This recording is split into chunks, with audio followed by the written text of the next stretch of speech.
আপনারা কি জানেন যে কোনো পূজার পূর্বে কার পূজা করা হয়? যে কোনো পূজার পূর্বে সর্বপ্রথম গণেশকে পূজা করা হয়।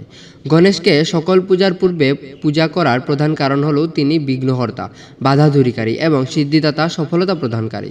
হিন্দু ধর্মগ্রন্থে ও পুরাণ অনুযায়ী গণেশ প্রথম পূজিত হন কারণ বিঘ্ননাশক গণেশ সমস্ত বাধা ও বিপত্তি দূর করেন। তাই যে কোনো শুভ কাজ শুরুর আগে তাকে পূজা করা হয় যাতে কর্ম নির্বিঘ্নে সম্পন্ন হয়।